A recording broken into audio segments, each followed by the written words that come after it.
The attainment of enlightenment, mundane right view and supramundane right view.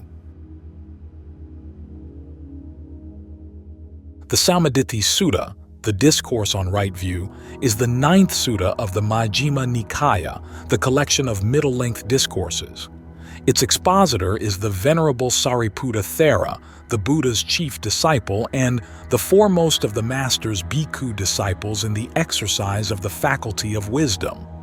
The Buddha declared that next to himself, it was the Venerable Sariputta who excelled in turning the incomparable wheel of the Dhamma, in expounding in depth and in detail the Four Noble Truths realized with the attainment of enlightenment. In the Sammaditthi Sutta, the great disciple bears ample testimony to the Buddha's words of praise, bequeathing upon us a discourse that has served as a primer of Buddhist doctrine for generations of monks in the monasteries of South and Southeast Asia. As its title suggests, the subject of the Sammaditthi Sutta is right view.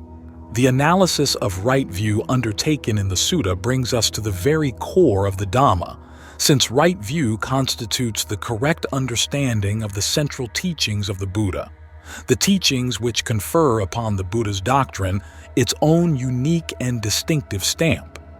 Though the practice of right mindfulness has rightly been extolled as the crest jewel of the Buddha's teaching, it cannot be stressed strongly enough that the practice of mindfulness or any other approach to meditation only becomes an effective instrument of liberation to the extent that it is founded upon and guided by right view. Hence, to confirm the importance of right view, the Buddha places it at the very beginning of the Noble Eightfold Path. Elsewhere in the suttas, the Buddha calls right view the forerunner of the path, pabangama, which gives direction and efficacy to the other 7 path factors. Right view, as explained in the commentary to the Sammaditthi Sutta, has a variety of aspects, but it might best be considered as twofold. Conceptual right view, which is the intellectual grasp of the principles enunciated in the Buddha's teaching, and experiential right view, which is the wisdom that arises by direct penetration of the teaching. Conceptual right view, also called the right view, in conformity with the truths, Sakkanalomika Sammaditthi, is a correct conceptual understanding of the Dhamma arrived at by study of the Buddha's teachings and deep examination of their meaning. Such understanding, though conceptual rather than experiential, is not dry and sterile. When rooted in faith in the Triple Gem and driven by a keen aspiration to realize the truth embedded in the formulated principles of the Dhamma, it serves as a critical phase in the development of wisdom, panya, for it provides the germ out of which experiential right view gradually evolves. Experiential right view is the penetration of the truth of the teaching in one's own immediate experience. Thus, it is also called right view that penetrates the truths, Sakkappativeda Sammaditthi. This type of right view is aroused by the practice of insight meditation guided by a correct conceptual understanding of the Dhamma. To arrive at direct penetration, one must begin with a correct conceptual grasp of the teaching and transform that grasp from intellectual comprehension to direct perception by cultivating the threefold training in morality, concentration, and wisdom. If conceptual right view can be compared to a hand that grasps the truth by way of concepts, then experiential right view can be compared to an eye, the eye of wisdom that sees directly into the true nature of existence, ordinarily hidden from us by our greed, aversion, and delusion. The discourse on right view is intended to elucidate the principles that are to be comprehended by conceptual right view and penetrated by experiential right view. The Venerable Sariputta expounds these principles under 16 headings: the wholesome and the unwholesome, the 4 nutriments of life, the 4 noble truths, the 12 factors of dependent arising, and the taints as the condition for ignorance. It will be noted that from the second section to the end of the sutta, all the expositions are framed in accordance with the same structure, which reveals the principle of conditionality as the scaffolding for the entire teaching. Each phenomenon to be comprehended by right view is expounded in terms of its individual nature, its arising, its cessation, and the way leading to its cessation. The grasp of this principle thus makes it clear that any entity taken for examination is not an isolated occurrence with its being locked up in itself, but part of a web of conditionally arisen processes that can be terminated by understanding and eliminating the cause that gives it being. The right view arrived at by penetrating any of the 16 subjects expounded in the sutta is discussed in terms of two aspects, both aspects of supramundane penetration. The first is the initial penetration of the supramundane path that transforms a person from a worldling, puthujjana, into a stream enterer, sotapanna, a noble disciple who has entered irreversibly upon the stream to liberation. This aspect of right view is indicated by the words that open each section. 1. Who has perfect confidence in the Dhamma and has arrived at this true Dhamma. These qualities are attributes only of the stream enterer and those of higher attainment along the path. The description thus applies to the trainee, Sekha, the disciple who has entered the path but has not yet reached its end. The words signify right view as a transformative vision which has revealed the ultimate truths underlying our existence, but which must still be developed further to complete the full transformation it is capable of effecting. The second aspect of supramundane right view is indicated by the closing words of each section, from he entirely abandons the underlying tendency to lust, to he here and now makes an end of suffering. This description is fully applicable only to the arahant, the liberated one, and thus indicates that the right view conceptually grasped by the wise worldling and transformed into direct perception with the attainment of stream entry reaches its consummation with the arrival at the teaching's final goal, the attainment of complete emancipation from suffering.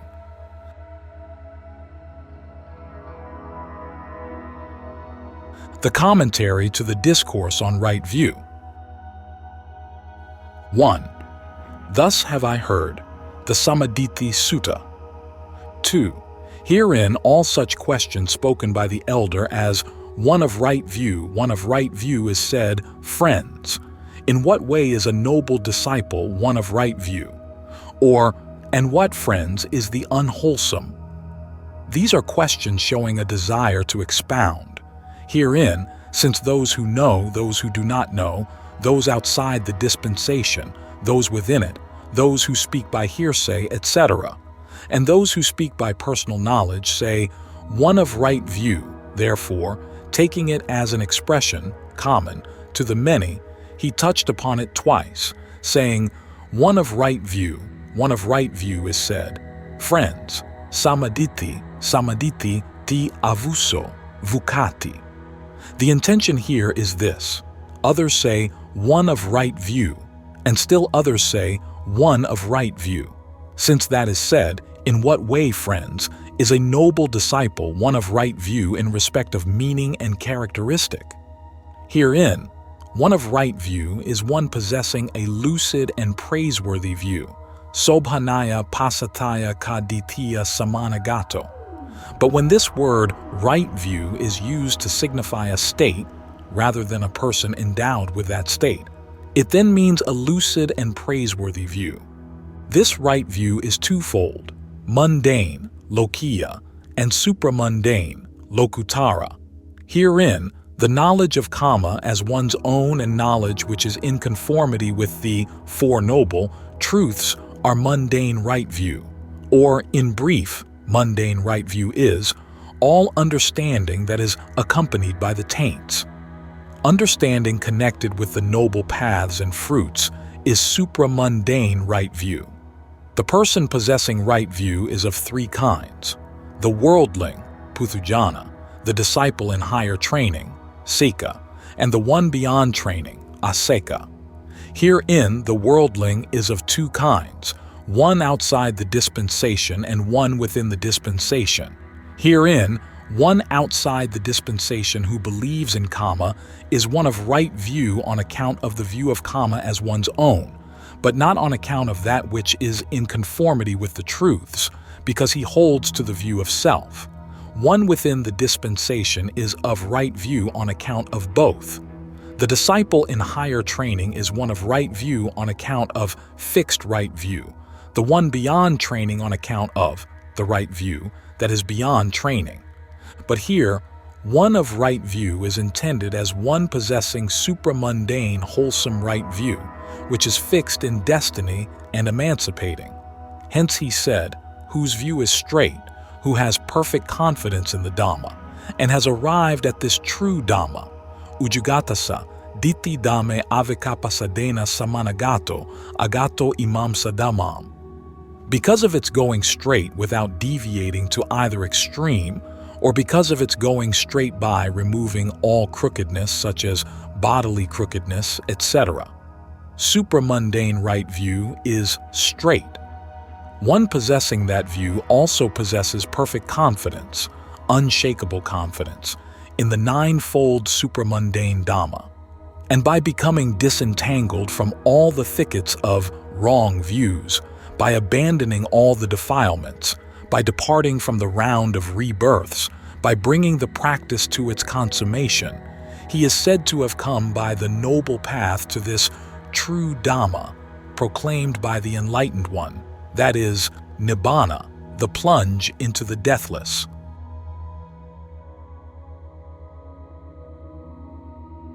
The wholesome and the unwholesome. 3. Understands the unwholesome, akusalan ka pajanati. He understands the unwholesome called the 10 courses of unwholesome karma, action, penetrating this by way of function with the understanding that has nibbana as its object as this is suffering. Understands the root of the unwholesome, akusalamulan ka pajanati. And he understands the unwholesome root which has become the root condition of that unwholesome, penetrating this in the same way as this is the origin of suffering.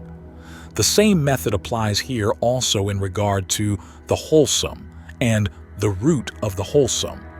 And as it is here, so in all the following sections, the understanding of the subject should be understood by way of function. In that way, edavada pi, by this much, by this understanding of the unwholesome, etc.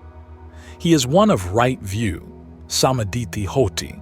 He possesses supramundane right view of the kind aforesaid, whose view is straight and has arrived at this true Dhamma.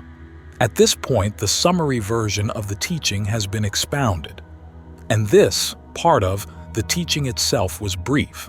But for those bhikkhus, it should be understood that the penetration of the meaning through right attention occurred in detail.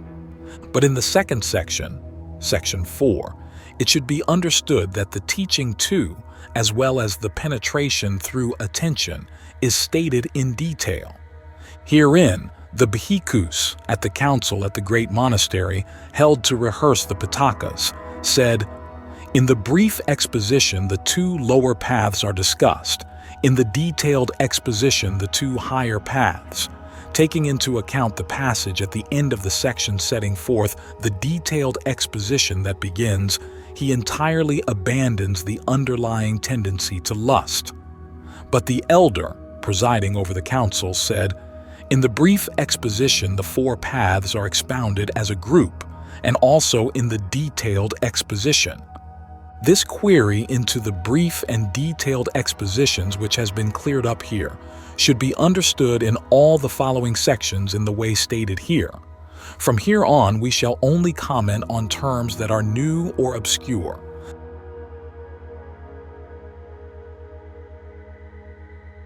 The unwholesome courses of action. 4. Herein, firstly, in the detailed exposition of the first section, As regards the passage beginning killing living beings is unwholesome, panatipato ko avuso akusalam. Unwholesome should be understood by way of the occurrence of unwholesomeness, or as what is opposed to the wholesome, which is to be dealt with below, section 6. As to characteristic, it is blameworthy and has painful result, or it is defiled. This, in the first place, is the comment upon the general terms here. But as regards the particular terms, the phrase killing living beings means the slaughter of a living being, the destruction of a living being. And here, a living being, panna, is, according to ordinary usage, a being, satta. In the ultimate sense, it is the life faculty. Killing living beings is the volition to kill on the part of one who is aware, in respect of a living being, that it is a living being, and which volition, manifesting itself through one or the other of the doors of body and speech, initiates activity resulting in the cutting off of the life faculty. In relation to beings such as animals, etc., which lack moral qualities, guna, it is less blameworthy in respect of small living beings and more blameworthy in respect of beings with large bodies. Why? Because of the magnitude of the effort involved, and when the effort involved is equal, because of the magnitude of the object, the being killed. In relation to beings such as humans, etc., who possess moral qualities, it is less blameworthy in respect of beings with few good qualities and more blameworthy in respect of beings with great qualities. When the size of the body and moral qualities are equal, however, it is less blameworthy when the defilements in activity are mild and more blameworthy when they are strong, so it should be understood. There are 5 constituents for this: act of killing a living being, awareness that it is a living being, the mind to kill, activity, and the death of the being thereby. There are 6 means: one's own person, command, a missile, a fixed contrivance, a magical spell, supernormal power.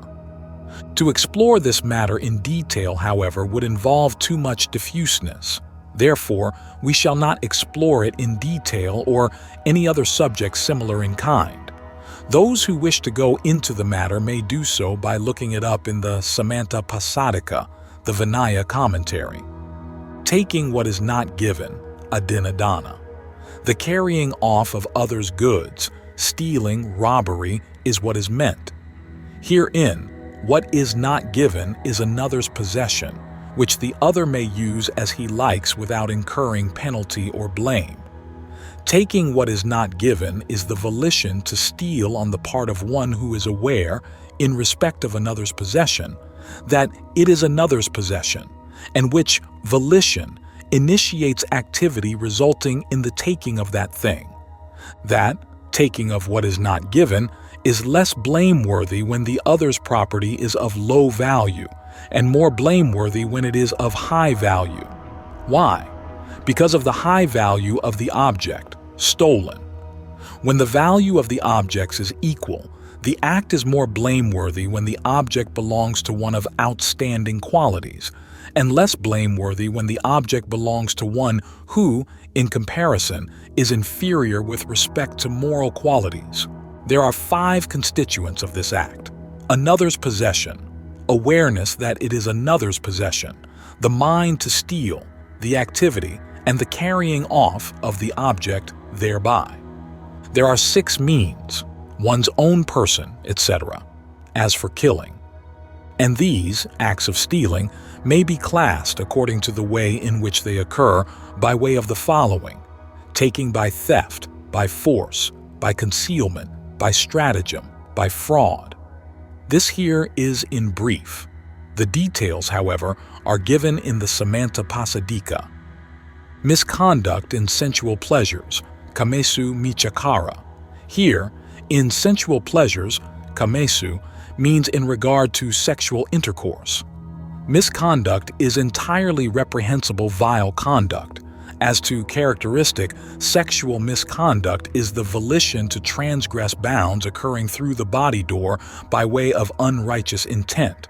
Herein, out of bounds for men, firstly, are the 20 kinds of women, that is, the 10 beginning with those protected by the mother, namely, protected by the mother, protected by the father, protected by the mother and father, protected by the brother, protected by the sister, protected by relatives, protected by the clan, protected by the law, under protection, entailing a penalty, and the 10 beginning with those purchased with money, namely, one purchased with money, one who lives with a man by her own desire, one who lives with a man on account of wealth, one who lives with a man on account of cloth, one who is given in marriage with the ceremony of dipping the hand in water, one who has been taken to wife and relieved of her burden-carrying head pad, one who is a slave and a wife, one who is a servant and a wife,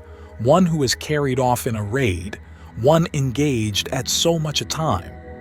Then, as concerns women, for the 12 kinds of women consisting of the 2, namely, under protection and entailing a penalty, and the 10 beginning with those purchased with money, other men are out of bounds.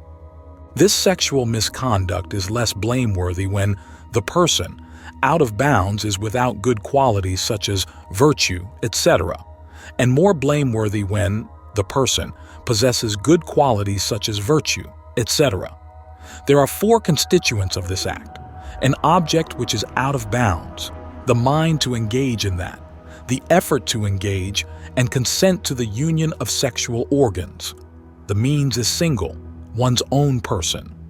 False speech, musavada. False, musa, is the verbal effort or bodily effort for destroying welfare, made by one bent on deceiving. False speech is the volition initiating the verbal effort or bodily effort of deceiving another on the part of one intent on deceiving. According to another method, false means an unreal, untrue case, speech, the communication of that as being real, true. As to characteristic, false speech is the volition of one desiring to communicate to another an untrue case as being true, which volition initiates such an act of communication. This is less blameworthy when the welfare destroyed is slight, and more blameworthy when the welfare destroyed is great. Further, when it occurs on the part of householders who, not wishing to give away some belonging of theirs, say, "I do not have it," it is less blameworthy. When one who is a witness speaks falsely for the purpose of destroying another's welfare, it is more blameworthy. In the case of those gone forth, when it occurs by their saying as a joke, after they have obtained just a little oil or ghee in the manner of the Puranas, "Today the oil is flowing in the village just like a river," then it is less blameworthy. But for those who speak, as a witness, saying that they have seen what they have not seen, it is more blameworthy. There are 4 constituents of this act: an untrue case, the mind to deceive, the appropriate effort, the communicating of that meaning to another. The means is single, one's own person only. That is to be regarded as the performing of the action of deceiving another by means of the body, or by means of something attached to the body, or by means of speech. If, through that action, the other understands that meaning, one is bound by the karma of false speech at the very moment of the volition initiating the action, malicious speech, etc. The kind of speech that creates in the heart of the person to whom it is spoken affection for oneself and voidness of affection for another is malicious speech, pisunavaka. The kind of speech by which one makes both oneself and another harsh, the kind of speech which is also itself harsh, being pleasant neither to the ear nor to the heart, that is harsh speech, farusavaka. That by which one gossips idly without meaning is gossip, samphapalapa. Also, the volition that is the root cause of these gains the name malicious speech, etc. and that only is intended here. Therein, malicious speech is the volition of one with a defiled mind, which volition initiates an effort by body or by speech either to cause division among others or to endear oneself to another. It is less blameworthy when the person divided has few good qualities, and more blameworthy when such a one has great qualities. Its constituents are four: another person to be divided, the intention to divide, thinking. Thus these will be separated and split, or the desire to endear oneself, thinking. Thus I shall become loved and intimate, the appropriate effort, the communicating of that meaning to that person. Harsh speech is the entirely harsh volition initiating an effort by body or by speech to wound another's vital feelings. This is an example given for the purpose of making it clear. A village boy, it is said, went to the forest without heeding his mother's words. Unable to make him turn back, she scolded him angrily, saying, "May a wild buffalo chase you." Then a buffalo appeared before him, right there in the forest. The boy made an asseveration of truth, saying, "Let it not be as my mother said, but as she thought." The buffalo stood as though tied there. Thus, although the means employed was that of wounding the vital feelings, because of the gentleness of her mind, it was not harsh speech. For sometimes parents even say to their children, "May robbers chop you to pieces," yet they do not even wish a lotus leaf to fall upon them. And teachers and preceptors sometimes say to their pupils, "What is the use of these shameless and heedless brats? Drive them out." Yet they wish for their success in learning and attainment. Just as, through gentleness of mind, speech is not harsh, so through gentleness of speech, speech does not become unharsh. For the words, "Let him sleep in peace," spoken by one wishing to kill, are not unharsh speech. But harsh speech is such on account of harshness of mind only. It is less blameworthy when the person to whom it is spoken has few good qualities, and more blameworthy when such a one has great qualities. Its constituents are three: another to be abused, an angry mind, the abusing. Gossip is the unwholesome volition initiating an effort by body or by speech to communicate what is purposeless. It is less blameworthy when indulged in mildly, and more blameworthy when indulged in strongly.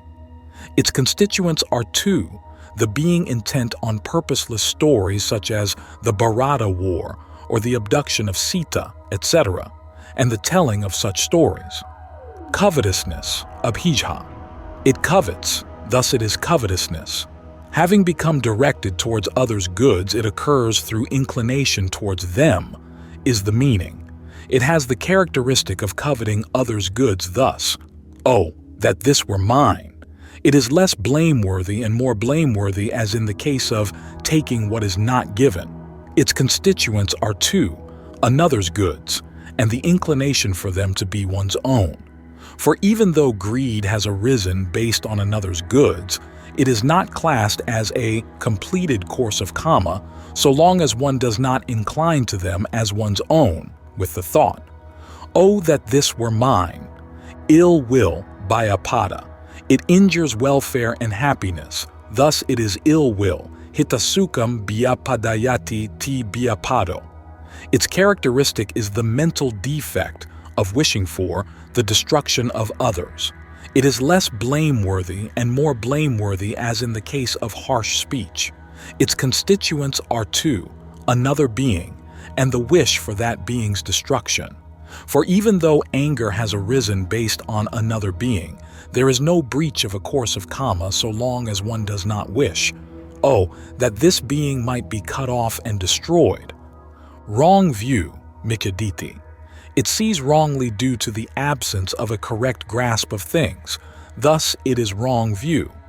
Its characteristic is the mistaken view that there is no result from giving, etc.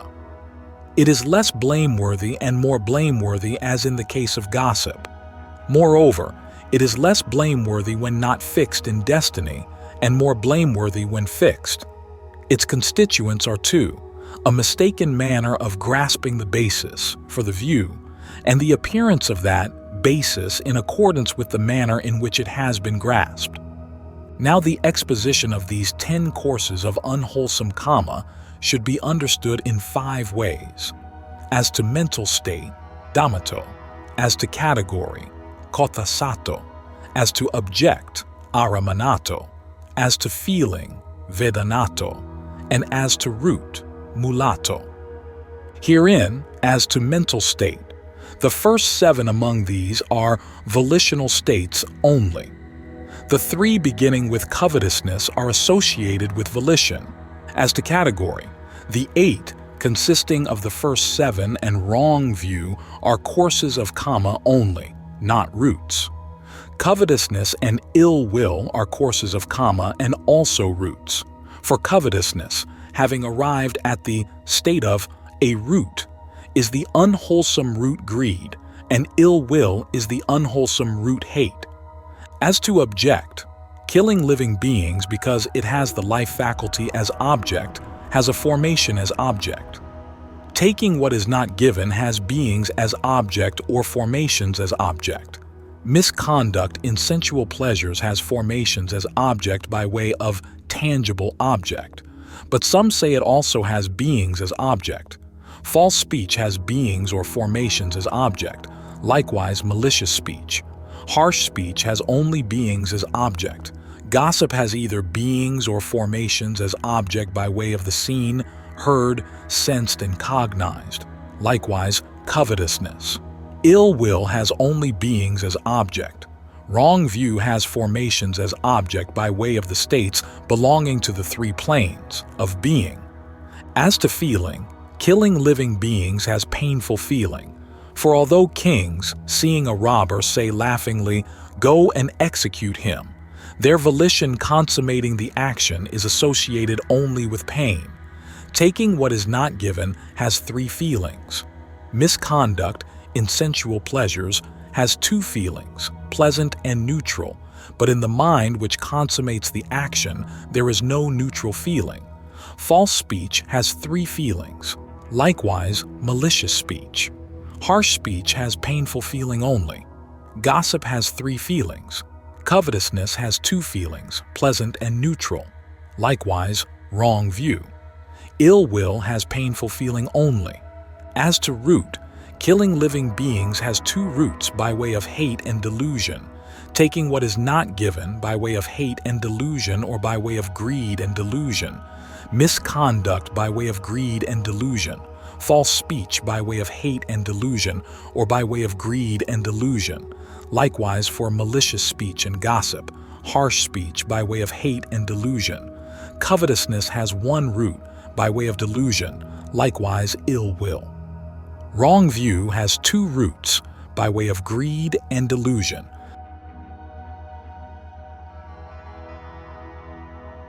The unwholesome roots.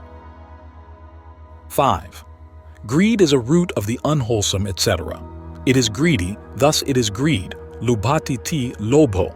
It offends against, it hates, thus it is hate, dusati ti doso. It deludes, thus it is delusion, muihati ti moho. Among these, greed is itself unwholesome in the sense that it is blameworthy and has painful results, and it is a root of these unwholesome deeds, beginning with killing living beings, for some in the sense that it is an associated originative cause, for some in the sense that it is a decisive support condition. Thus, it is an unwholesome root. This too is said, one who is lustful, friends, overwhelmed and with mind obsessed by lust, kills a living being. The same method applies to the state of being unwholesome roots in the cases of hate and delusion.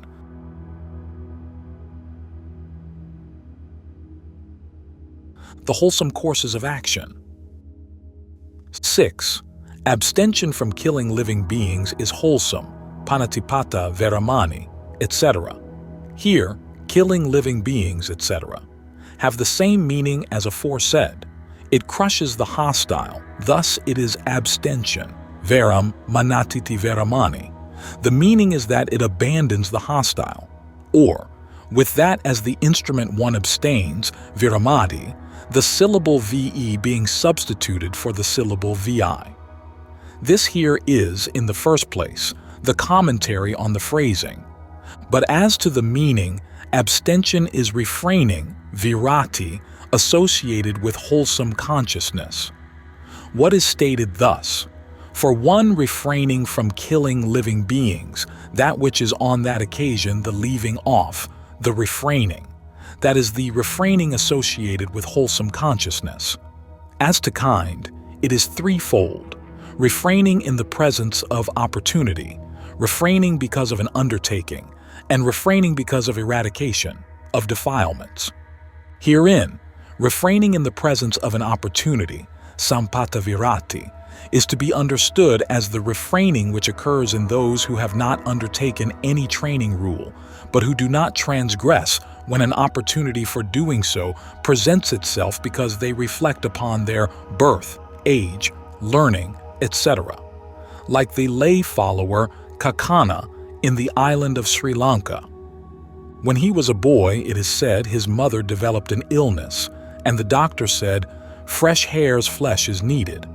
Then Kakana's brother sent him, saying, "Go, dear, and hunt in the field." He went there. On that occasion, a hare had come to eat the young corn. On seeing him, it bolted swiftly, but it got entangled in a creeper and squealed, "Kiri, kiri."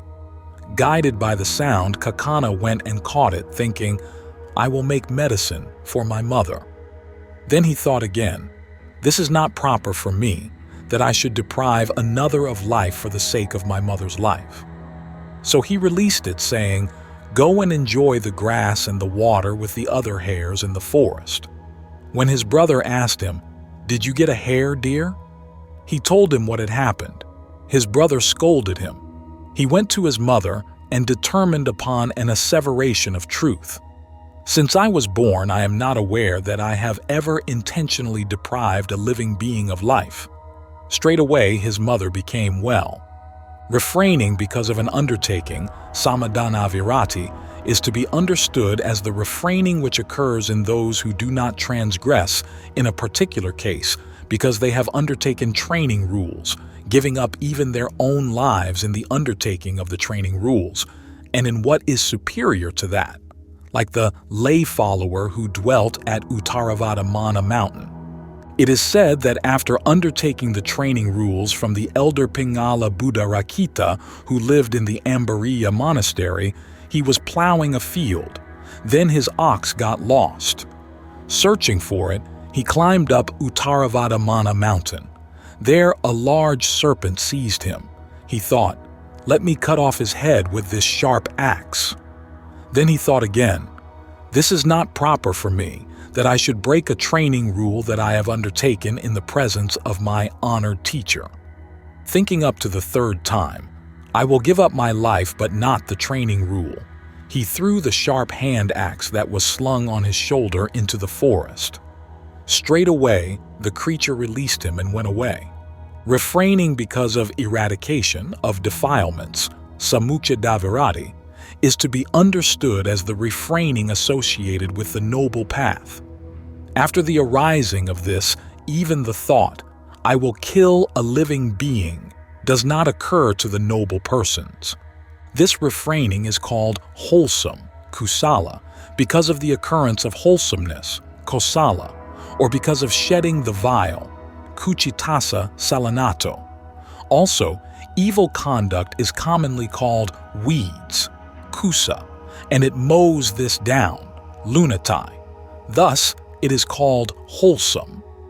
As in the case of the unwholesome, so for these courses of wholesome karma, the exposition should be understood in 5 ways: as to mental state, as to category, as to object, as to feeling, and as to root.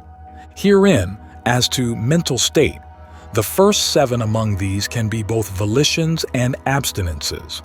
The last 3 are associated with volition only. As to category, the first 7 are courses of karma only, not roots. The last 3 are courses of karma and also roots.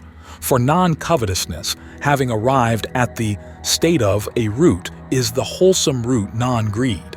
Non-ill will is the wholesome root non-hate, and right view is the wholesome root non-delusion.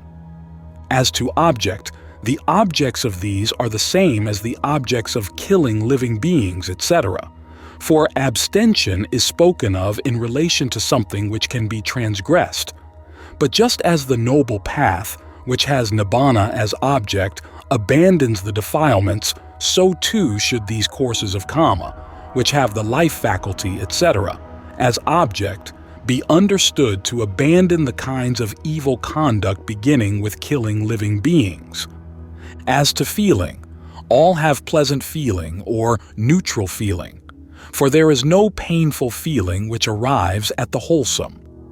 As to root, the first 7 courses of kama have 3 roots by way of non-greed, non-hate, and non-delusion in one who abstains by means of consciousness associated with knowledge.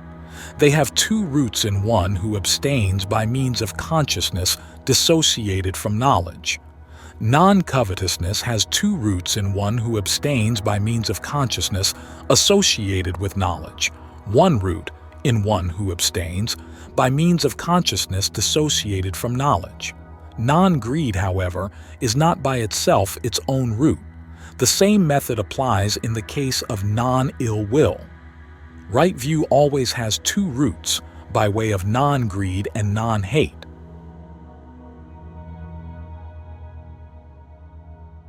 The wholesome roots. 7.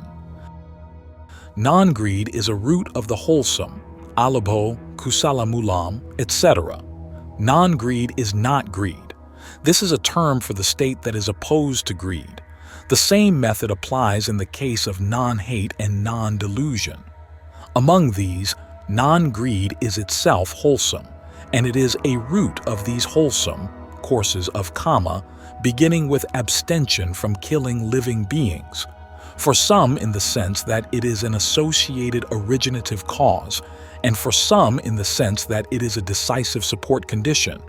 Thus, it is a wholesome root. The same method applies to the state of being wholesome roots in the cases of non-hate and non-delusion.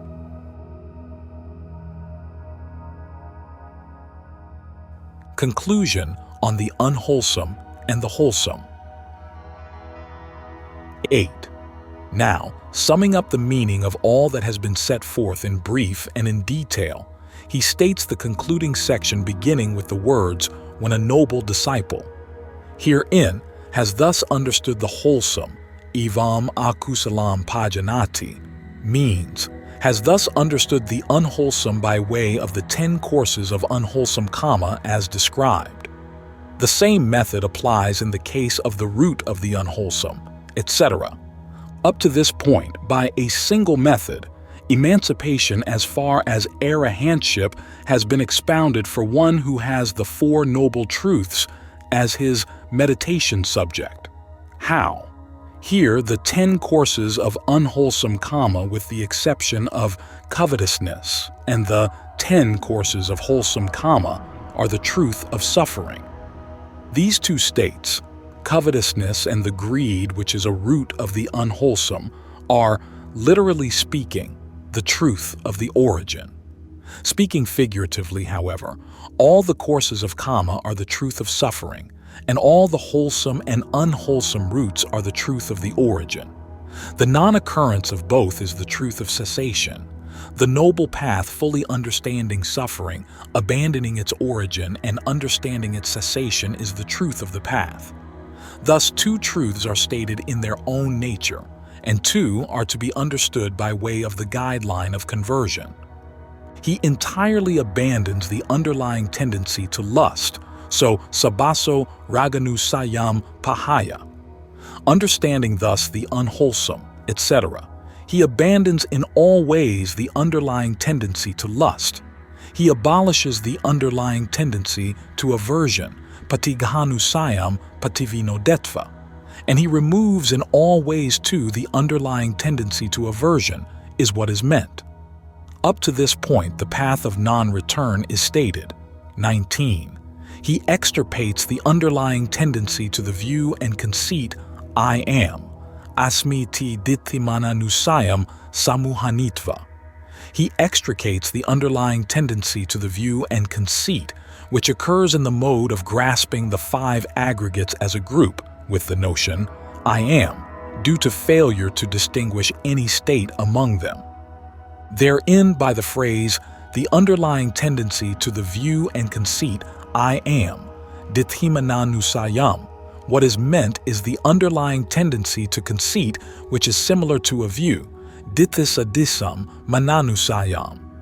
For this underlying tendency to conceit is similar to a view because it occurs with the notion, I am. Therefore, it is stated thus. And one who wishes to understand this conceit, I am, in detail, should look up the Kamaka Sutta in the Khandiyavaga. By abandoning ignorance, avijjampahaya, having abandoned ignorance, the root of the round, of existence, and arousing true knowledge, vijjam upadetva, having aroused the true knowledge of the path of arahantship which completely extricates that ignorance. At this point, the path of arahantship is stated. He here and now makes an end of suffering, ditheva dame dukhasantakaro hoti. In this very existence he becomes one who cuts off the suffering of the round.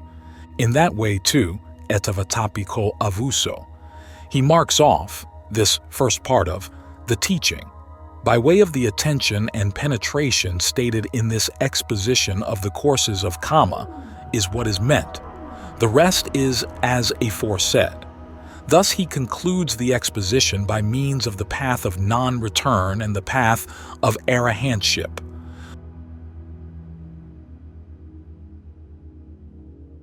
The Four Nutriments, General 9. Saying, good friend, etc., and has arrived at this true Dhamma. Thus, having heard the Venerable Sariputta's exposition of the four truths under the heading of the wholesome and the unwholesome, the bhikkhus delighted in his words with the statement, good friend, and rejoiced with the mind that aroused that statement. What is meant is that they agreed by word and approved by mind. Now, because the elder was competent to give an exposition on the four truths in diverse ways, as the Blessed One said, bhikkhus, Sariputta is able to propound, to teach, the Four Noble Truths in detail, or because he had said, in that way too, being desirous of giving a further exposition, the bhikkhus, being desirous of hearing the teaching of the Four Truths by another method, asked him a further question. By asking, but, friend, might there be another way? Would there be another case? They asked another question additional to that question asked and answered already by the Venerable Sariputta himself. Or what is meant is that they asked a question subsequent to the previous one. Then, answering them, the elder said, there might be, friends, and so on. 10. Herein, this is the elucidation of the terms that are not clear. Nutriment, ahara, is a condition, pakaya. For a condition nourishes its own fruit, therefore it is called nutriment. 11. Of beings that already have come to be, bhutanam, vasatanam, etc. Here come to be, bhuta, means come to birth, reborn.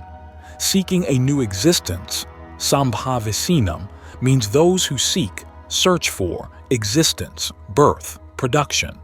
Therein, among the four kinds of generation, beings born from eggs and from the womb are said to be seeking a new existence, as long as they have not broken out of the eggshell or the placenta. When they have broken out of the eggshell or the placenta and emerged outside, they are said to have come to be. The moisture-born and the spontaneously born are said to be seeking a new existence at the first moment of consciousness. From the second moment of consciousness onwards, they are said to have come to be. Or alternatively, come to be is born, reproduced. This is a term for those who have destroyed the cankers, arahants, who are reckoned thus. They have come to be only, but they will not come to be again. Seeking a new existence means they seek a new existence. This is a term for worldlings and disciples in higher training who seek a new existence in the future too, because they have not abandoned the fetter of being. Thus, by these two terms he includes all beings in all ways. For the maintenance, thitiya; for the purpose of maintaining; for the support, anugahaya; for the purpose of supporting; for the purpose of helping.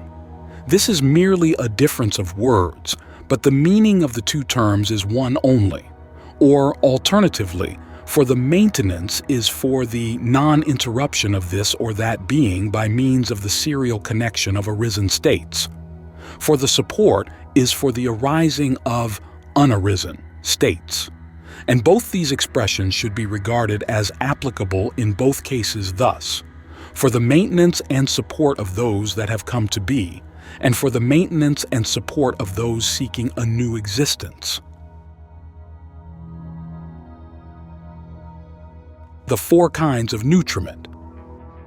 Physical food as nutriment, lit. Food made into a ball, kabalinkaro aharo, is nutriment that can be swallowed after making it into a ball. This is a term for the nutritive essence which has as its basis boiled rice, junket, etc. Gross or subtle, olariko va sukumo va. It is gross because of the grossness of the basis, and subtle because of the subtlety of the basis. But because physical nutriment is included in subtle materiality, by way of its individual essence, it is subtle only. And also that grossness and subtlety should be understood relatively in respect of the basis. The nutriment of peacocks is subtle compared with the nutriment of crocodiles. Crocodiles, they say, swallow stones, and these dissolve on reaching their stomachs. Peacocks eat such animals as snakes, scorpions, etc. But the nutriment of hyenas is subtle compared with the nutriment of peacocks. These, they say, eat horns and bones thrown away 3 years before, and these become soft as yams as soon as they are moistened with their saliva. Also, the nutriment of elephants is subtle compared with the nutriment of hyenas, for these eat the branches of various trees, etc. The nutriment of the guile buffalo, the antelope, the deer, etc., is subtler than the nutriment of elephants. These, they say, eat the sapless leaves of various kinds of trees, etc. The nutriment of cows is subtler than their nutriment. They eat fresh and dried grass. The nutriment of hares is subtler than their nutriment. That of birds is subtler than that of hares. That of barbarians is subtler than that of birds. That of village headmen is subtler than that of barbarians. That of kings and kings' ministers is subtler than village headmen's. That of a wheel-turning monarch is subtler than their nutriment. The earth deity's nutriment is subtler than that of a wheel-turning monarch. The nutriment of the deities of the four great kings is subtler than that of the earth deities. Thus, nutriment should be elaborated up to that of the deities who wield power over others' creations. But saying, their nutriment is subtle, the end is reached. And here, in a basis that is gross, the nutritive essence is limited and weak. In one that is subtle, it is strong. Thus, one who has drunk even a full bowl of gruel is soon hungry again and desirous of eating anything. But after drinking even a small amount of ghee, he will not want to eat for the whole day. Therein, it is the basis that dispels fatigue, but it is unable to preserve. But the nutritive essence preserves, though it cannot dispel fatigue. But when the two are combined, they both dispel fatigue and preserve. Contact as the second, faso dutiyo. The sixfold contact beginning with eye contact should be understood as the second of these four kinds of nutriment. And this is the method of the teaching itself. Therefore it should not be inquired into here, saying, for this reason it is the second or the third. Mental volition, manosansatana, volition, satana, itself is stated. Consciousness, vijnanam, any kind of consciousness whatever. It may be asked here, If the meaning of condition is the meaning of nutriment, then when other conditions also exist for beings, why are only these four stated? It should be said in reply, it is because they are the special conditions for personal continuity. For physical nutriment is the special condition for the material body of beings that eat physical nutriment. As regards the group of mental constituents, contact is the special condition for feeling, mental volition for consciousness, and consciousness for mentality, materiality. As it is said, just as bhikkhus, this body has nutriment for its maintenance, is maintained in dependence on nutriment, and without nutriment is not maintained. And likewise, with contact as condition, feeling, with formations as condition, consciousness, with consciousness as condition, mentality, materiality. What is this nutriment, and what does it nourish? Physical nutriment nourishes the materiality with nutritive essence as eighth. Contact as nutriment nourishes the three feelings. Mental volition as nutriment nourishes the three kinds of being. Consciousness as nutriment nourishes the mentality materiality of rebirth linking. How? As soon as it is placed in the mouth, physical food as nutriment brings into being the 8 kinds of materiality aforesaid. Then each lump of cooked rice ground by the teeth, on being swallowed, brings into being unit after unit of the 8 kinds of materiality. Thus, it nourishes the materiality with nutritive essence as 8th. But with contact as nutriment, when contact productive of pleasant feeling arises, it nourishes pleasant feeling. Contact productive of painful feeling nourishes painful feeling. Contact productive of neither painful nor pleasant feeling nourishes neither painful nor pleasant feeling. Thus, in all ways, contact as nutriment nourishes the 3 kinds of feeling. In the case of mental volition as nutriment, karma leading to sense sphere, being nourishes sense sphere being. Karma leading to fine material and immaterial being nourishes its respective kind of being. Thus, in all ways, mental volition as nutriment nourishes the 3 kinds of being. But with consciousness as nutriment, it is said that it nourishes by way of connascence condition, etc. The 3, immaterial, aggregates associated with itself at the moment of rebirth linking and the 30 kinds of materiality that arise by way of triple continuity. Thus, consciousness nourishes the mentality materiality of rebirth linking. And here, by the words mental volition as nutriment nourishes the 3 kinds of being, only the wholesome and unwholesome volition accompanied by taints is meant. By the words consciousness nourishes the mentality materiality of rebirth linking, only rebirth linking consciousness is meant. However, these are to be understood indiscriminately as nutriments as well, because they nourish the states that are associated with them and originated by them. The 4 functions. As regards these 4 kinds of nutriment, physical food as nutriment accomplishes the function of nutriment by sustaining, contact by contacting, touching, mental volition by accumulating, consciousness by cognizing. How? Physical food as nutriment by sustaining is for the maintenance of beings by maintaining the body. For this body, though generated by karma, is sustained by physical food and stands for 10 years or 100 years up to the end of the lifespan. Like what? Like a child which, though given birth by the mother, is nurtured by the milk, etc., given to him to drink by the wet nurse and thus lives long. Also, as a house is supported by a prop. This too has been said, untraced. Great King, just as when a house is collapsing, they prop it up with other timber, and that house, being propped up by other timber, does not collapse. So too, this body is supported by nutriment, persists in dependence upon nutriment. Thus, Physical food as nutriment accomplishes the function of nutriment by sustaining. Accomplishing it thus, physical food as nutriment becomes a condition for two material continuities, namely, for that originated by nutriment and that kamically acquired. 28.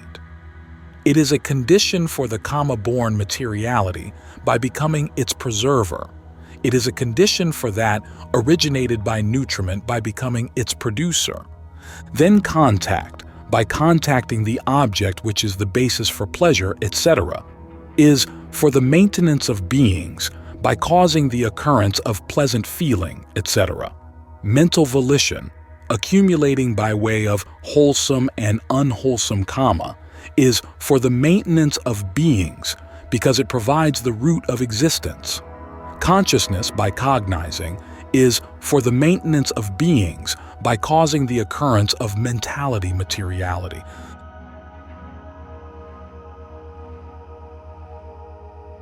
The four dangers. Now, while these are accomplishing their function of nutriment by sustaining, etc., four dangers are to be seen. The danger of desire in the case of physical food as nutriment, the danger of approach in the case of contact, the danger of accumulating in the case of mental volition, and the danger of launching into a new existence here or there by way of taking rebirth linking in the case of consciousness. What are the reasons for this? Because having aroused desire for physical food, beings face cold, etc., to undertake such work as checking, accounting, etc., and incur not a little suffering. And some who have gone forth in this dispensation seek nutriment through such improper means as the practice of medicine, etc. And they are to be censured here and now, and hereafter they become recluse ghosts, in the manner described thus in the Lakkhana Samyutta, and his outer robe was burning, blazing, etc. For this reason, desire itself is to be understood as the danger in physical food as nutriment. Those who approach contact, who find gratification in contact, commit crimes in respect of others' guarded and protected belongings, such as their wives, etc. When the owners of the goods catch them with their belongings, they cut them into pieces or throw them onto a rubbish heap or hand them over to the king. And then the king has various tortures inflicted upon them. And with the breakup of the body, after death, a bad destination is to be expected for them.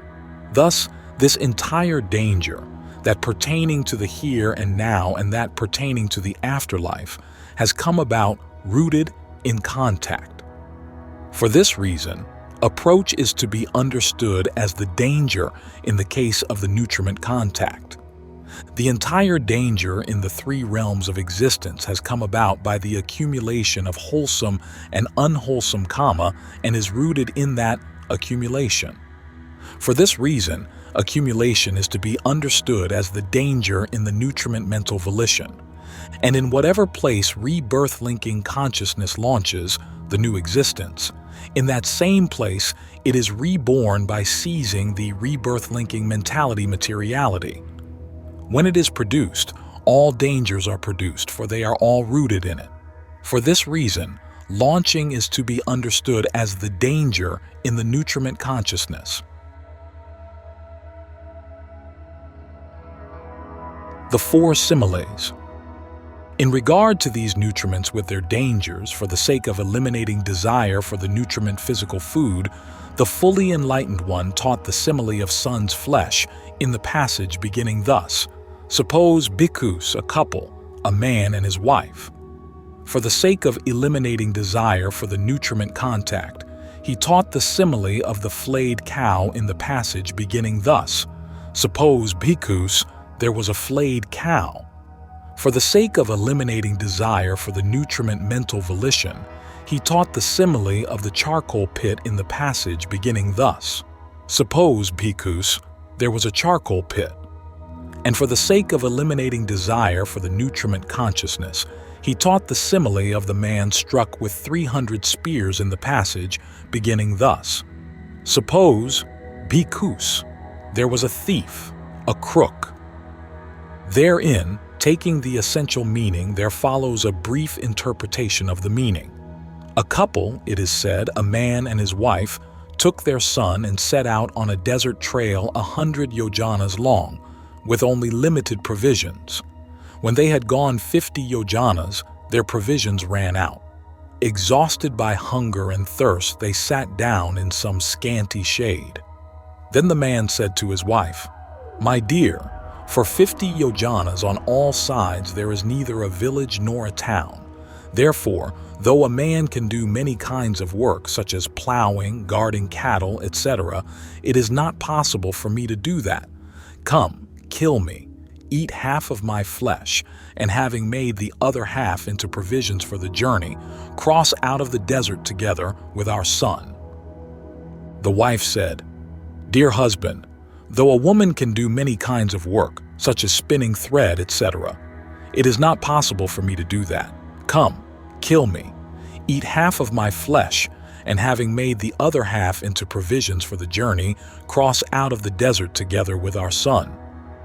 Then the man said, "My dear, the death of the mother would mean the death of two, for a young boy cannot live without his mother.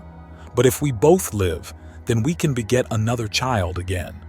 Come now, let us kill our child, take his flesh, and cross out of this desert." Then the mother said to the son, "Dear, go to your father."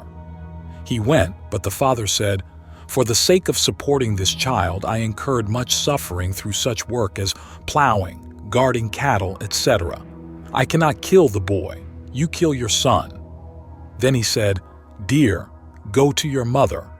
But the mother said, "Longing for a son, I incurred much suffering by observing the cow observance, the dog observance, praying to the gods, etc., not to speak of bearing him in my womb. It is not possible for me to kill him." Then she said, "Dear, go to your father." The boy died from going back and forth between the father and the mother. Seeing him dead, they wept, and having taken the flesh as described above, they departed. Because that flesh of their son was repulsive to them for 9 reasons.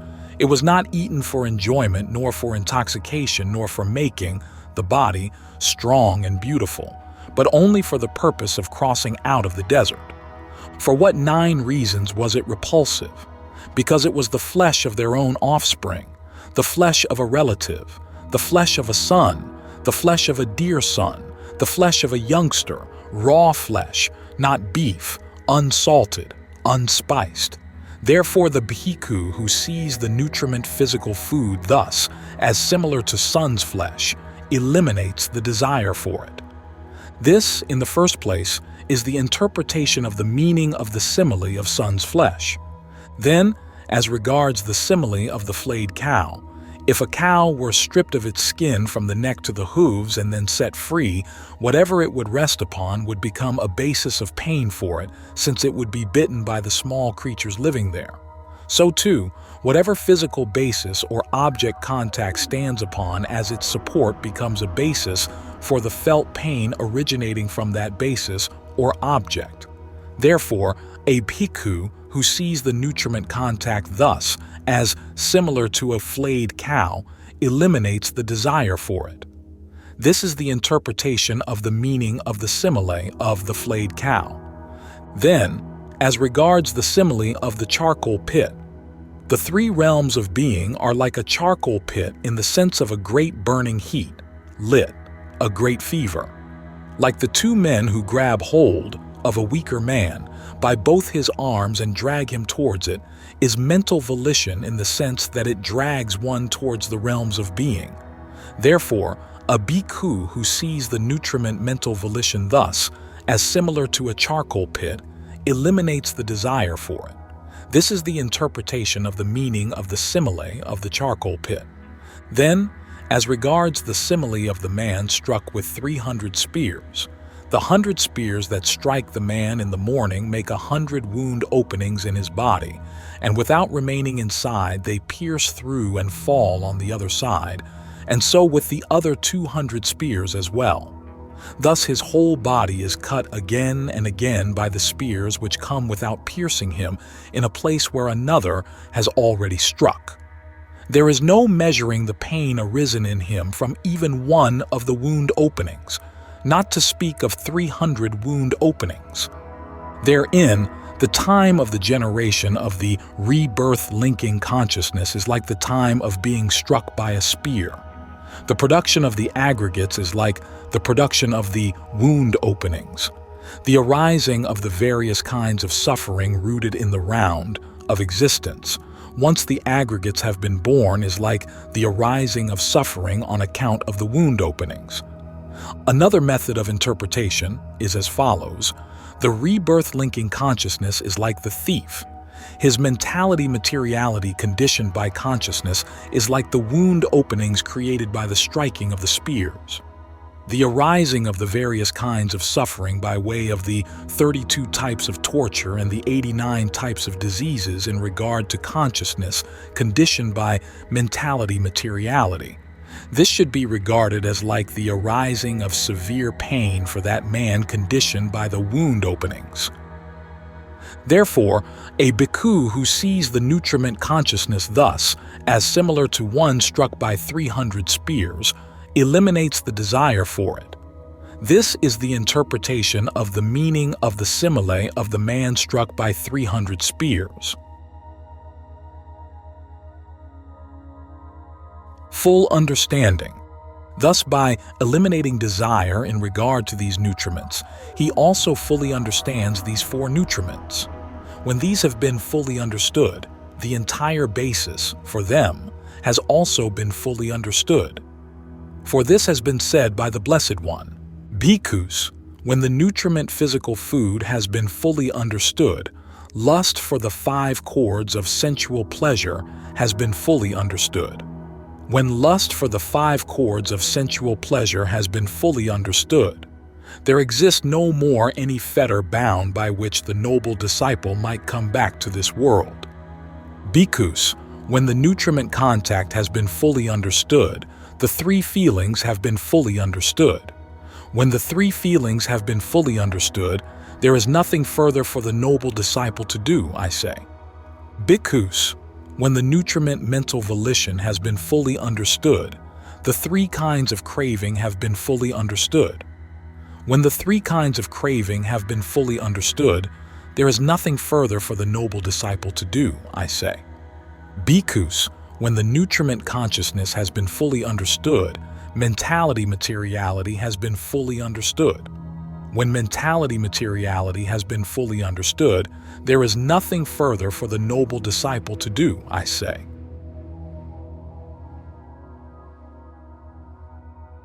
The arising and cessation of nutriment. With the arising of craving, there is the arising of nutriment, tanhasamudaya aharasamudayo. This is the meaning. With the arising of craving in the previous existence, the arising of the nutriments occurs at rebirth linking in this existence. How? Because at the moment of rebirth linking, there is the nutritive essence produced among the 30 types of materiality that have arisen by way of triple continuity. This is the kamically acquired physical food as nutriment produced by craving as its condition.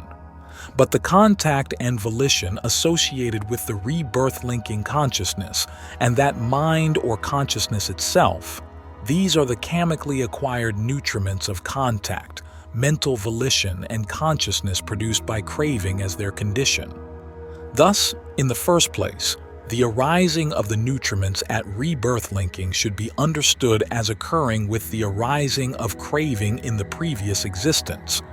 But because the nutriments that are kamically acquired and those that are not kamically acquired have been discussed here combined, the principle of the arising of nutriment with the arising of craving should be understood to apply also to those that are not kamically acquired.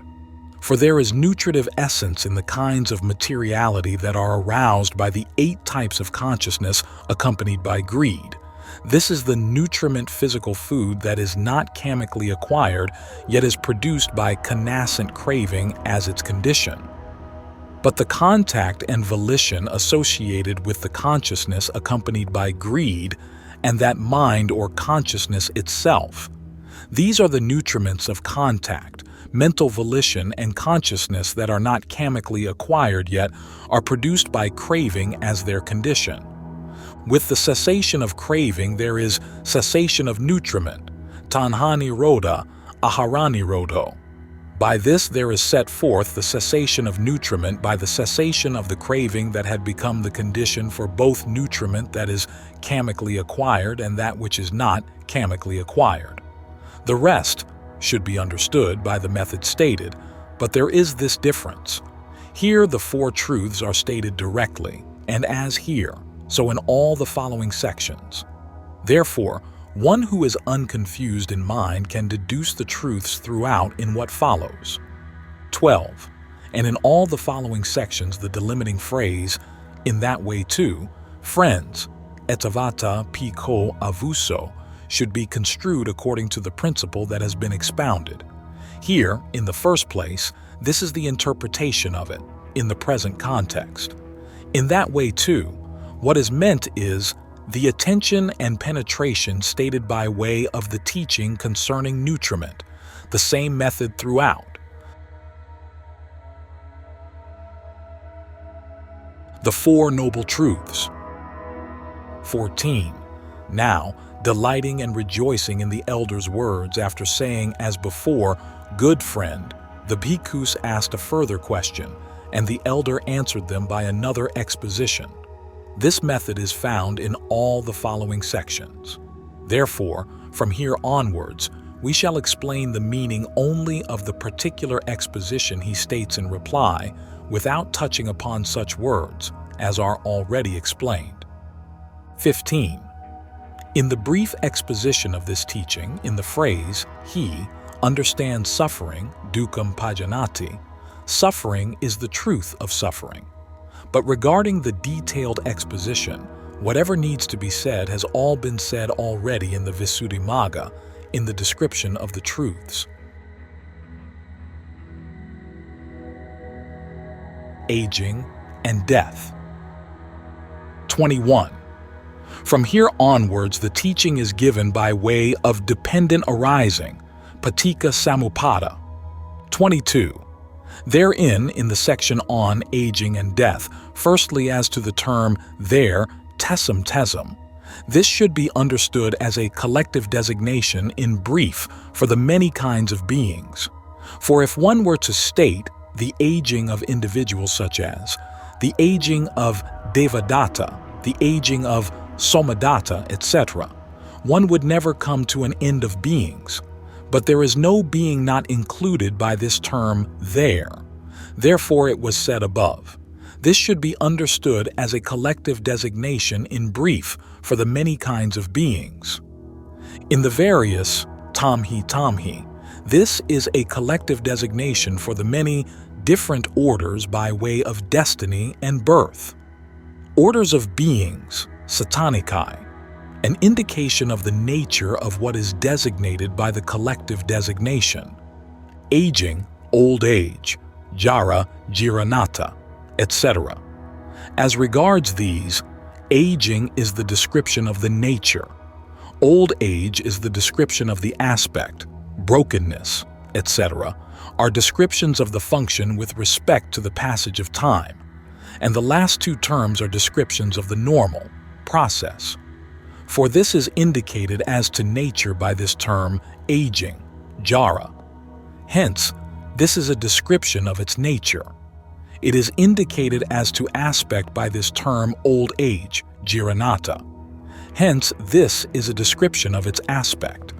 Brokenness, khandika. By this it is indicated as to the function of causing the broken state of teeth and nails on account of the passage of time. Grayness, palika. By this it is indicated as to the function of causing the head hairs and body hairs to turn gray. Wrinkling, validakata. By this it is indicated as to the wrinkled state of the skin after the withering of the flesh. Hence, the three terms beginning with brokenness are descriptions of function with respect to the passage of time, By these, evident aging is shown, which becomes evident by the showing of these alterations. For just as the course taken by water or wind or fire is evident from the damaged and broken state or the burnt state of the grass and trees, etc., and yet the course that has been taken is not the water, etc., itself so too. The course taken by aging is evident through brokenness of teeth, etc., and it is apprehended by opening the eyes, but the brokenness, etc., themselves are not aging, nor is aging cognizable by the eye. Decline of life, weakness of faculties, ayuno samhani indriyanam paripako. By these terms, it is indicated by means of the normal process, known as the exhaustion of the lifespan and the weakening of the eye faculty, etc., that has become manifest with the passage of time. Hence, these last two are to be understood as descriptions of its normal process.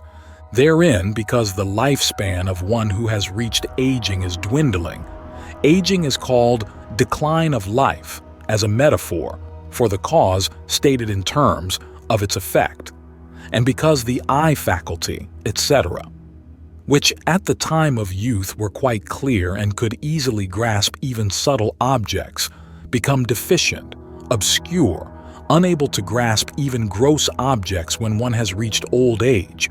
Therefore, it is called weakness of faculties also as a metaphor for the cause stated in terms of its effect. This aging thus described is all of two kinds, evident and concealed. Therein, the aging of material phenomena shown by brokenness, etc., is called evident aging, pakadajara. But in the case of immaterial phenomena, because their alteration in such a way is not visible, their aging is called concealed aging, patikanajara. Therein, the brokenness that is seen is simply color, vana, because of the ease of comprehending such things as the teeth, etc. Having seen this with the eye and reflected on it with the mind door, one knows aging thus. These teeth have been afflicted by aging, just as one knows the existence of water below when one has noticed the heads of cows, etc., bound to the place where the water is located. Again, aging is twofold thus, as continuous and as discrete. Therein, continuous aging, avisijara, is the aging of such things as gems, gold, silver, coral, the sun and moon, etc. It is so called because of the difficulty of perceiving in such things distinct changes in color, etc., at regular intervals, as we can in the case of living beings passing through the decade of childhood, etc., and in the case of vegetation, lit, non-breathing things, such as flowers, fruits, buds, etc. The meaning is aging that progresses without interval. Discrete aging, savisijara, is the aging of the things other than those, that is, of the aforesaid things, living beings and vegetation. It is so called because it is easy to perceive in them distinct changes in color, etc., at regular intervals, so it should be understood. Following this, in the definition of death, the term there, tisam tesam, should be understood by the method stated above, in the definition of aging. Then, in the expression passing, passing away, etc., passing, kuti, is said by way of what has the nature to pass away.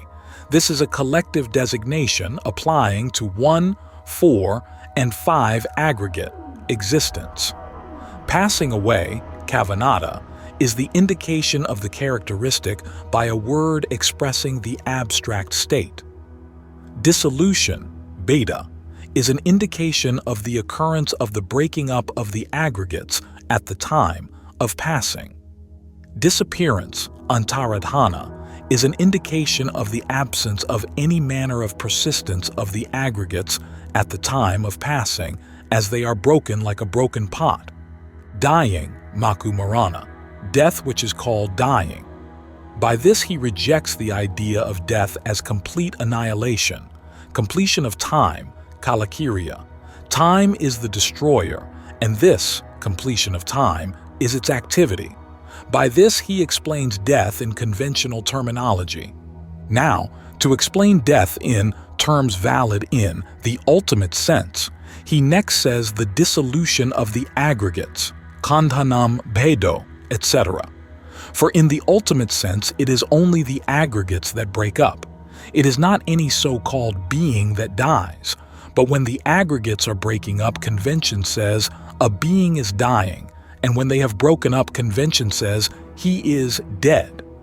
Here, the dissolution of the aggregates is said by way of 4 and 5 constituent being, the laying down of the body, kaleva rasa nikepo, by way of 1 constituent being. Or alternatively, the dissolution of the aggregates is said by way of 4 constituent being. The laying down of the body should be understood by way of the other 2, that is, 1 and 5 constituent being. Why?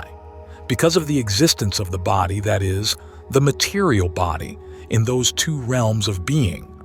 Or else, because in the realm of the 4 great kings, etc., the aggregates simply break up and they do not lay anything down. The dissolution of the aggregates is said with reference to them. The laying down of the body occurs among human beings, etc. And here, because it is the cause for the laying down of the body, death is called the laying down of the body. Thus the meaning should be understood. So this aging and this death are what is called aging and death. Iti ayan kajara idam kamaranam idam vukat avusojara maranam. This is spoken of as aging and death by combining the 2 into 1. Birth. 26. In the section on birth, in regard to the phrase birth, their coming to birth, etc., birth, yati, is in the sense of being born.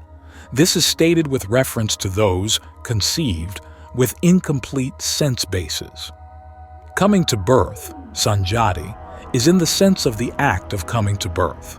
This is stated with reference to those conceived with already complete sense bases. Precipitation, or descent, okanti, is in the sense of being precipitated, descending. This is stated with reference to those born from the egg and from the womb, for they take rebirth linking as though descending and entering the eggshell or the placenta. Generation, abhinibhati, is in the sense of being generated. This is stated with reference to those born from moisture or those of spontaneous birth, for these are generated as soon as they become manifest. Now comes the exposition in terms valid in the ultimate sense. Manifestation, patubhava, is the arising. Of the aggregates, khandhanam, is to be understood as the arising of 1 aggregate in the 1 constituent realm of being, of 4 aggregates in 4 constituent realms, and of 5 aggregates in 5 constituent realms. Obtaining, padalabha, is the manifestation in continuity. The bases, ayatanenam, should be understood as comprising the sense bases arising, at conception, in this or that realm.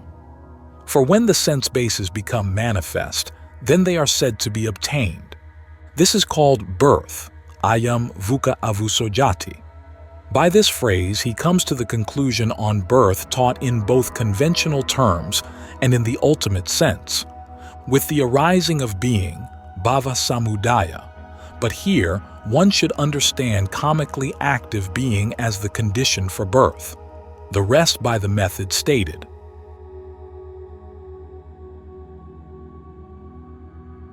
Being. 30. In the section on being, sense sphere being, kamabhava, is kamically active being and resultant being. Therein, kamically active being, kamabhava, is kama itself that leads to sense sphere being. For that is called being as a designation of the cause in terms of its effect, because it is the cause for resultant being, as when it is said, the arising of Buddhas is bliss, and the accumulation of evil is painful. DHP 194, 117. Resultant being, upapadibhava, is the group of kamically acquired aggregates produced by that kama, for that is called being because it exists there. Thus, this kama and this result are both spoken of conjointly as sense sphere being. The same method applies to fine material being and immaterial being, rupa-rupa-bhava. With the arising of clinging, upadana samudaya. But here, clinging is a condition for wholesome kamically active being only by way of decisive support. It is a condition for unwholesome kamically active being by way of both decisive support and connascence. For all resultant being, it is a condition only by way of decisive support, the rest by the method stated. Clinging. 34. In the section on clinging, in regard to the phrase clinging to sense pleasures, etc., clinging to sense pleasures, kamupadana, is analyzed thus. By this one clings to the object of sensual pleasure, or this itself clings to it. Or alternatively, that is a sensual pleasure and it is clinging, thus it is clinging to sensual pleasure. It is firm grasping, dalhagahana, that is called clinging. For here the prefix upa has the sense of firmness. This is a designation for the lust for the 5 chords of sensual pleasure. This is the brief account here. The detailed account should be understood by the method stated thus. Therein, what is clinging to sensual pleasures? The sensual desire in regard to sensual pleasures, etc. DHS, section 12:14.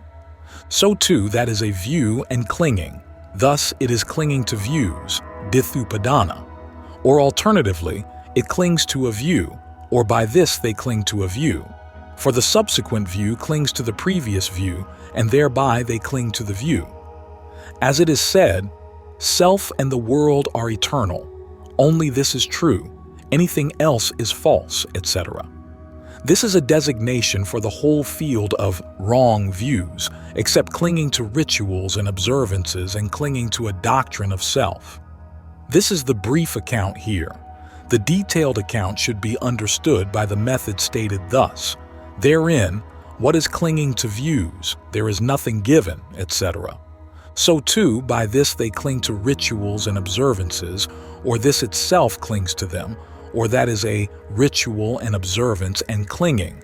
Thus it is clinging to rituals and observances, silabatupadana. For when one adheres to the idea that the cow ritual or cow observance brings purification, that itself is a clinging. This is the brief account here. The detailed account should be understood by the method stated thus. Therein, what is clinging to rituals and observances? The idea of recluses and Brahmins outside here, that is, outside the Buddha's dispensation, that purity is achieved by rules, etc. Now they assert in terms of this, thus it is a doctrine. By this they cling, thus it is clinging. What do they assert, or what do they cling to? Self. The clinging to a doctrine about a self is the clinging to a doctrine of self, attavadupadana. Or alternatively, by this a mere doctrine of self is clung to as self, thus it is clinging to a doctrine of self. This is a designation for personality view with its 20 cases. This is the brief account here. The detailed account should be understood by the method stated thus. Therein, what is clinging to a doctrine of self? Here, the uninstructed worldling who has no regard for noble ones, etc. With the arising of craving, tanhasamudaya, here, craving is a condition for clinging to sensual pleasures either by way of decisive support or by way of proximity, contiguity, absence, disappearance, and repetition. But for the rest, it is a condition by way of connascence, etc., too. The rest by the method stated. Craving. 38. In the section on craving, craving for forms, craving for mind objects, rupatana, dhammatana. These are names for the kinds of craving which occur in the course of a jhana cognitive process, jhana-vithi, in the eye door, etc. Like a name derived from the father, such as Sariputta, merchant's son, or Brahmanaputta, Brahman's son, their names are derived from the object, which is similar to the father as being the cause, hetu, of it only, not as is the case with eye contact, which is like a name derived from the mother in that the eye, like the mother in relation to her son, is a cause by its nature as a physical support, nisaya bhava. And here, craving for forms is craving that has forms as its object, craving in regard to forms. When this occurs by finding gratification in visible forms through its nature as sensual lust, it is craving for sensual pleasure, kamatanya. When it occurs by finding gratification in visible forms, thinking form is permanent, lasting, eternal, through its nature as lust accompanied by the eternalist view, then it is craving for being, bhavatanya. When it occurs by finding gratification in visible form, thinking form is annihilated, destroyed, and does not exist after death, through its nature as lust accompanied by the annihilationist view, then it is craving for non-being, vibhavatana. Thus it is threefold, and as craving for form, so too craving for sound, etc., are each threefold too. Thus there are 18 modes of craving, these 18 in respect of internal visible form, etc., and in respect of external visible form, etc., come to 36. So 36 in the past, 36 in the future, and 36 at present make up 108. Or there are 18 based on internal form, etc. Thus, on account of the internal there is the notion, I am, there is the notion, I am such, and so on. And there are 18 based on external form, etc. Thus, on account of the external there is the notion, I am, there is the notion, I am such, and so on. Thus, there are 36. So 36 in the past, 36 in the future, and 36 at present make up thus the 108 modes of craving. Again, when a classification is made, they reduce to only 6 classes of craving, in terms of their objects, forms, and the rest, and to only 3 types of craving, craving for sensual pleasure and the rest. Thus, craving should be known by the wise, through description, and when described, in detail, it should be known again, through classification of the detail. With the arising of feeling there is the arising of craving, vedana samudaya, tanha samudayo. But here, the word feeling is intended as resultant feeling. How is that the condition for craving in respect of the 6 sense doors? Because of its ability to produce gratification. For it is through the gratification in pleasant feeling that beings become enamored of that feeling, and after arousing craving for feeling and being seized by lust for feeling, they long only for a desirable visible form in the eye door, and on getting it, they find gratification in it, and they honor painters, etc., who provide such objects. Likewise, they long only for a desirable sound, etc., in the ear door, etc., and on getting it, they find gratification in it, and they honor musicians, perfume makers, cooks, spinners, and the teachers of the various crafts. Like what? Like those who, being enamored of a child, out of love for the child honor the wet nurse and give her suitable ghee, milk, etc., to eat and drink, the rest by the method stated.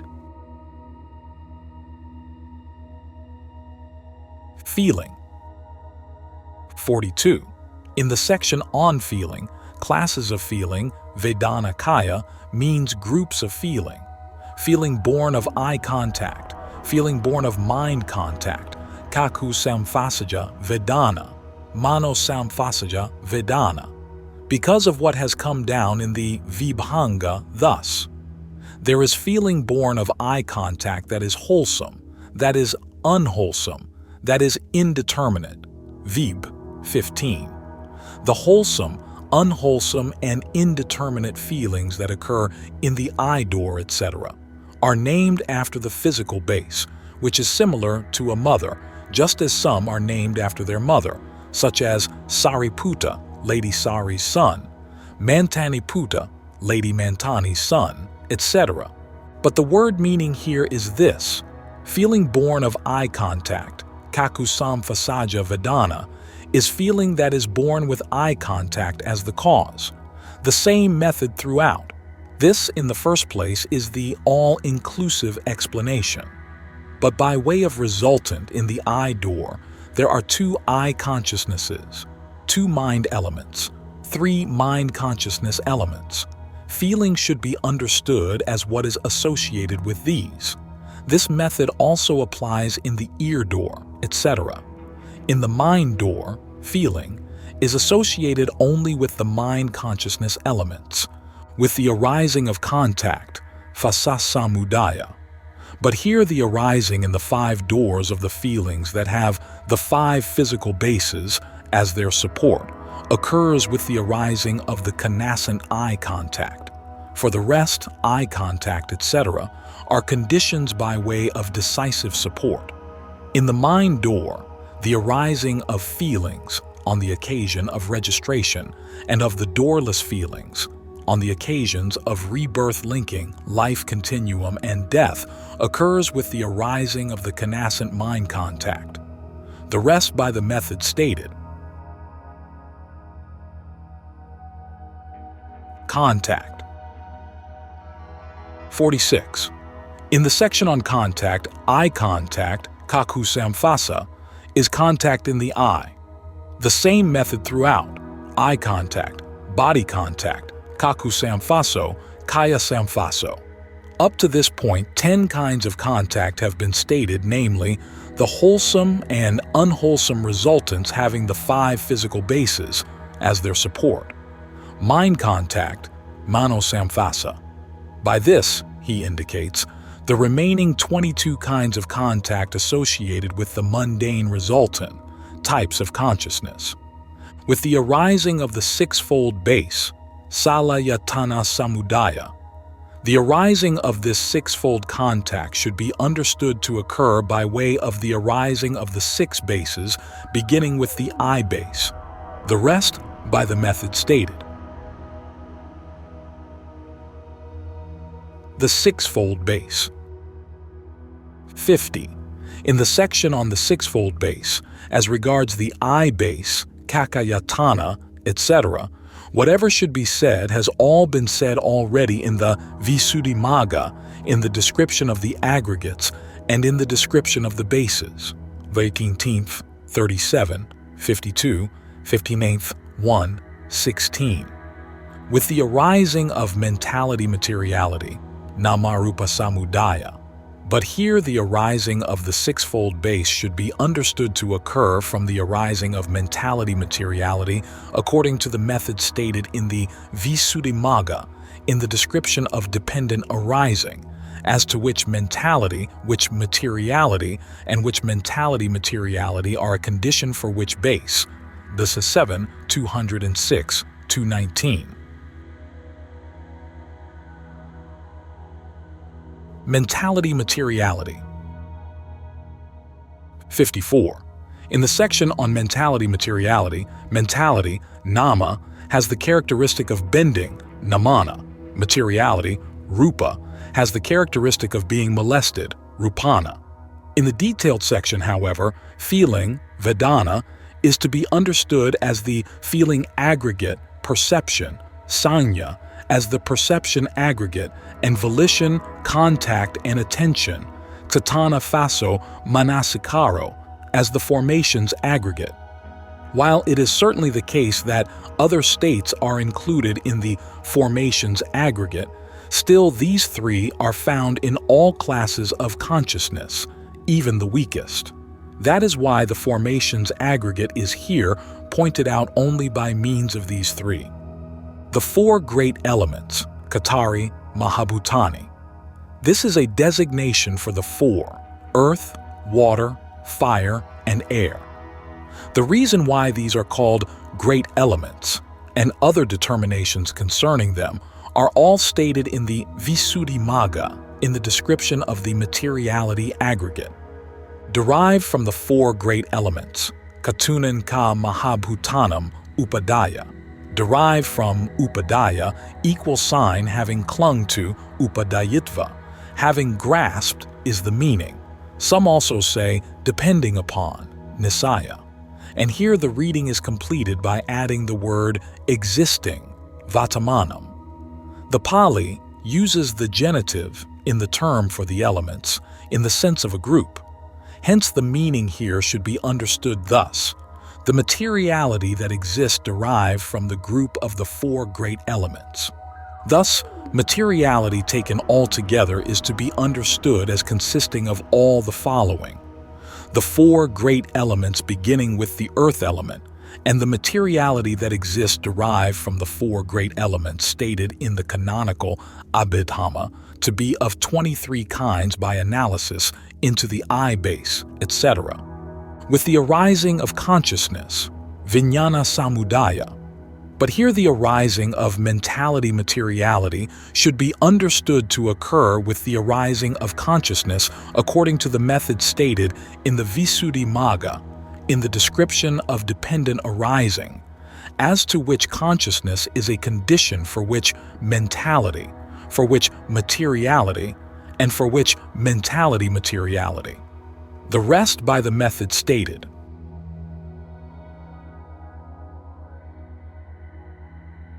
Consciousness. 58.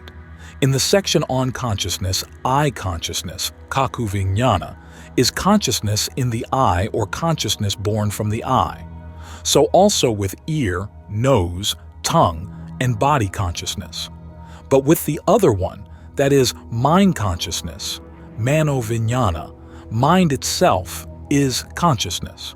This is a designation for the resultant consciousness of the three, mundane, planes of existence except for the two groups of fivefold consciousness. With the arising of formations, sankhara samudaya. But here, the arising of consciousness should be understood to occur with the arising of formations according to the method stated in the Visuddhimagga, as to which formation is a condition for which consciousness.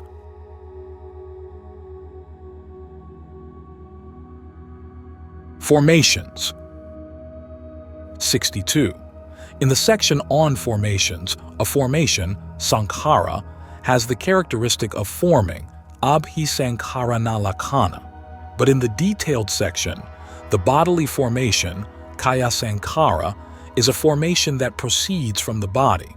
This is a designation for the 20 kinds of bodily volition, the 8 sense sphere wholesome and 12 unwholesome, that occur by way of activation in the bodily door. The verbal formation, vasisankhara, is a formation that proceeds from speech. This is a designation for the same 20 kinds of verbal volition that occur by way of breaking into speech in the door of speech. The mental formation, siddhasankhara, is a formation that proceeds from the mind. This is a designation for the 29 kinds of mental volition, the mundane, wholesome, and unwholesome, that occur in one sitting alone in thought, and which do not cause activation of the bodily and verbal doors. With the arising of ignorance, avijja samudaya. But here ignorance should be understood as a condition for the wholesome by way of decisive support, and for the unwholesome by way of connascence as well. The rest by the method stated. Ignorance. 66. In the section on ignorance, not knowing about suffering, dukkha ajnanam, means not knowing about the truth of suffering. This is a designation for delusion, moha, the same method with respect to not knowing about the origin of suffering, and so on. Herein, not knowing about suffering should be understood in 4 ways, as to containment, antogadato, as to physical basis, vatuto, as to object, aramanato, and as to concealment, paticadanato. Thus, because of being included in the truth of suffering, it, not knowing or ignorance, is contained in suffering, and the truth of suffering is its physical basis by being its support condition, and the truth of suffering is its object by being its object condition, and it conceals the truth of suffering by preventing the penetration of its real characteristic and by not allowing knowledge to occur in regard to it. Not knowing about the origin of suffering should be understood in three ways: as to physical basis, as to object, and as to concealment. And not knowing about cessation and the way to cessation should be understood in one way only, as to concealment. For non-knowledge only conceals cessation and the way by preventing the penetration of their real characteristics and by not allowing knowledge to occur in regard to them. But it is not contained in them because it is not included in this pair of truths. And these two truths are not its physical basis because they are not connascent, nor are they its object because of its non-occurrence on account of them. For the last pair of truths are difficult to see because of their profundity, and non-knowledge, which is blind, does not occur there. But the first pair of truths is profound in the sense of opposition because of the difficulty in seeing the characteristic of their intrinsic nature. It occurs there by way of obsession by the perversions. Furthermore, about suffering, dukkha. To this extent, ignorance is indicated as to inclusion, as to physical basis, as to object, and as to function. About the origin of suffering, dukkha samudaya. To this extent, as to basis, as to object, and as to function. About the cessation of suffering, dukkha nirodha. And about the way leading to the cessation of suffering, dukkha nirodhagaminiya patipadaya. To this extent as to function. But without distinction, in each instance, ignorance is described in terms of its intrinsic nature by the phrase not knowing. With the arising of the taints, asava samudaya. But here the taint of sensual desire and the taint of being are conditions for ignorance by way of connascence, etc. The taint of ignorance only by way of decisive support. And here the ignorance that had arisen previously should be understood as the taint of ignorance. That is a decisive support condition for the ignorance that arises subsequently. The rest by the method stated.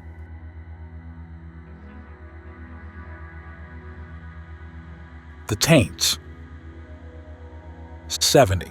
In the section on the taints, with the arising of ignorance, avijja samudaya. Here ignorance is a condition for the taint of sensual desire and the taint of being by way of decisive support, etc. It is a condition for the taint of ignorance only by way of decisive support. And here the ignorance that arises subsequently should be understood as the taint of ignorance.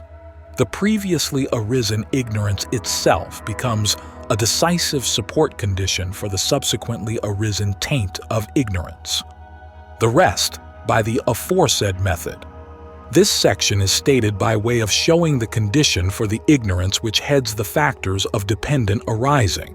Stated thus, the undiscoverability, animatagata, of any beginning of samsara is established. How?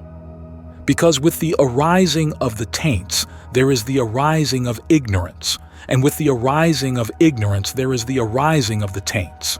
Thus, the taints are a condition for ignorance, and ignorance is a condition for the taints. Having shown this, it follows that no first point of ignorance is manifest, and because none is manifest, the undiscoverability of any beginning of samsara is proven. Conclusion. Thus, in all this Sutta 16 sections have been stated. The section on the courses of Kama, the section on nutriment, the section on suffering, and the sections on aging and death, birth, being, clinging, craving, feeling, contact, the sixfold base, mentality, materiality, consciousness, formations, ignorance, and the taints. As to these, in each individual section there is a twofold analysis, in brief and in detail, amounting to 32 cases.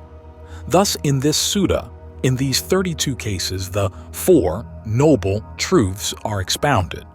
Among these, in the 16 cases stated in detail, arahantship is expounded. But according to the opinion of the elder, the 4 truths and the 4 paths are expounded in the 32 cases. Thus, in the entire word of the Buddha comprised in the 5 great Nikayas, there is no sutta except for this Discourse on Right View, where the 4 noble truths are explained 32 times, and where arahantship is explained 32 times. That is what the Venerable Sariputta said, idam avak ayasma Sariputto. The Venerable Sariputta spoke this discourse on right view, having adorned it with 64 divisions, 32 expositions of the 4 truths, and 32 expositions of arahantship. The bhikkhus were satisfied and delighted in the Venerable Sariputta's words. In the Papanchasudani, the commentary to the Majjhima Nikaya, the explanation of the Discourse on Right View is concluded.